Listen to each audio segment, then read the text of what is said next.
Hello YouTube. I know it's been a while with this YZ bike, but we're finally going to get some headway. I got the cylinder back from machine shop after almost 2 months. The sleeve was on back order apparently, and when it finally came in, the guy had like 9 bikes lined up in front of mine, so he managed to get it in and get it done.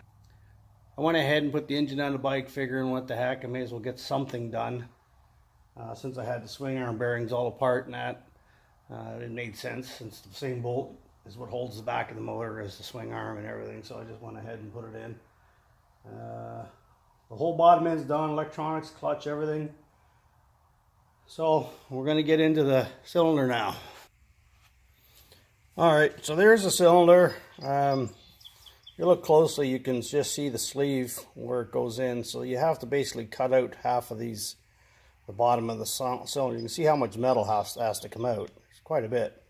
So it's not like you can do it one pass. You gotta take a little bit at a time, so several passes to get it done. Then you have to chamfer the insides so that they're not sharp edges. Obviously you do that before you push your sleeve in. The sleeve itself replaces the entire first part up to the O-ring. You see right there. So if you remember, this cylinder had a passage from the O-ring right into the cylinder itself that was blown out from a blown O-ring and letting coolant get into the hot engine. So we're going to go ahead and put our power valves in here. I've already cleaned up the carbon off of them. They're in good shape. Everything's free, no bends. So for the power valves, the curved parts go down and they go like that, the shape of the cylinder, and you just slide them in here. Alright, there's a left and a right. The pins right there should point inwards, and these collars here will rotate so you can put your bolts in.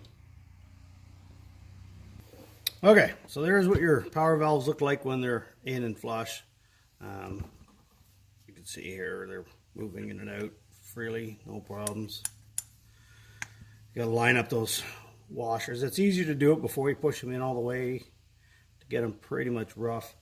Now I went ahead, there's the old bolts that were in there. They're a little bit rounded off more than I like, so I went ahead and bought 4 new ones. Actually I bought like 20. So no sense putting old bolts into something if you don't have to. It's in the store anyway.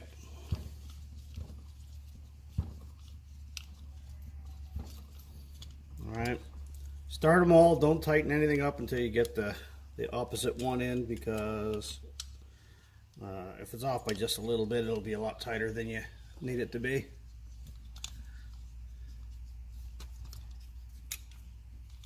Yeah, switch the sockets. I hate these things.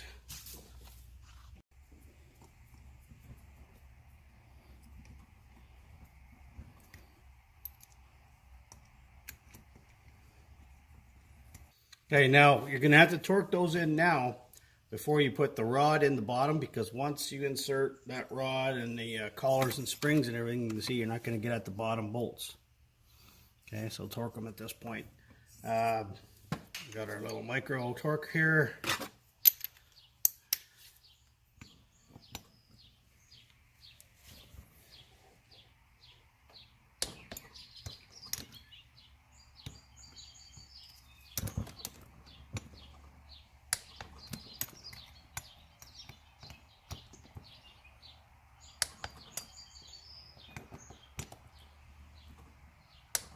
And there you go.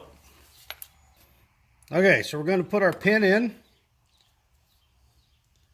I'm sure it has a fancy name like activating rod or control rod model A, but it's a pin. So it's a collar.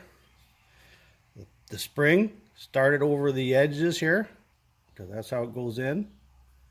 And then just feed one thing at a time while gently twisting, like so. Mosquito in here. Okay, you'll know you're right if when you just reach inside and move your power valves, you can see things are moving. All right.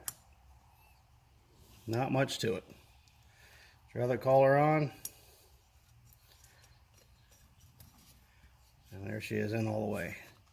Now, there's no right or wrong way to do this side, okay, because it's the same up as it is down. So all you have to do here is line up the hole right there and put it in your bolt. Okay, now when you look at your, I think these are M4s. You see the smaller one is the one that's going in there. So you're going to have a retainer which looks like that, and in there you'll notice there's a little slot. So it goes in the screw and just sits in that slot and keeps the rod from coming in and out.